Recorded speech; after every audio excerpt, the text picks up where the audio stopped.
Wakuu wa makuhani wakafanya shauri kwa Yesu. Ilikuwa asubuhi, wakuu wa makuhani wakafanya shauri kwa Yesu. Wakamufunga, wakamupeleka.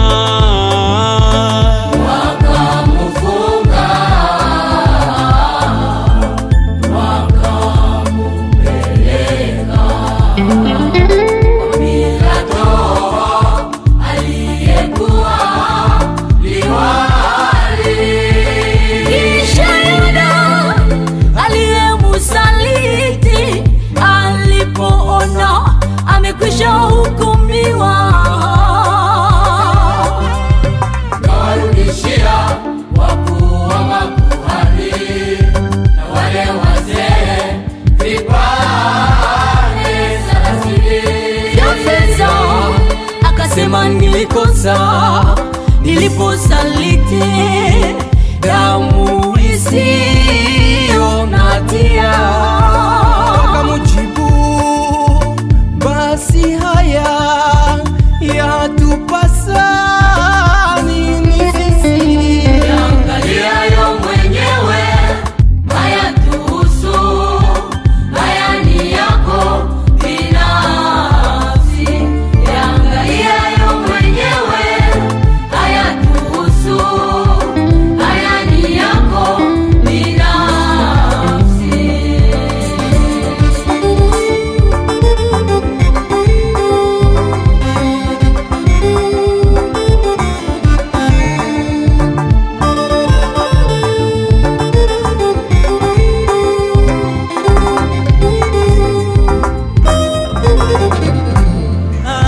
Kisha Yuda alipoona aibu, akafadhaika moyoni mwake, akavitupa vile vipande vya fedha sababu ya aibu ndani ya hekalu. Akavitupa vile vipande vya fedha sababu ya aibu ndani ya hekalu. Akajinyonga sababu ya aibu. Akajinyonga sababu ya aibu. Wanakisi mwana wa Mungu ameteswa, walipomupiga na kumtemea mate. Wanakisi mwana wa Mungu ameteswa, walipomupiga na kumtemea mate.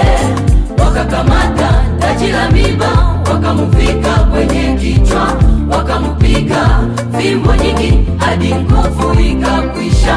Wakakamata taji la miba, wakamuvika kwenye kichwa, wakamupiga fimbo nyingi hadi nguvu ikakwisha. Haya yote ilikuwa ni kwa ajili yetu tuokolewe.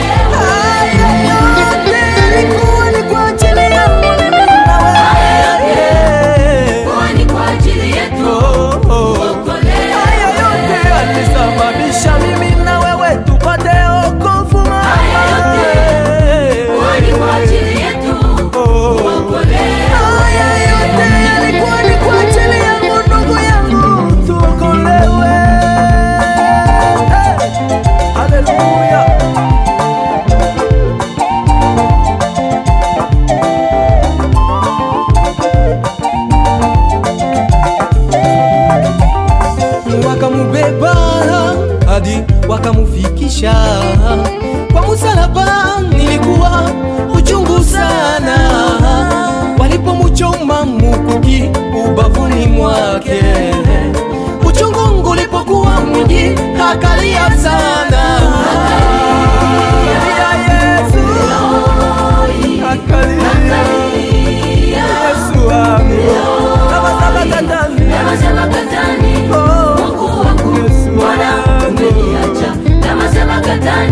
bakatani Bwana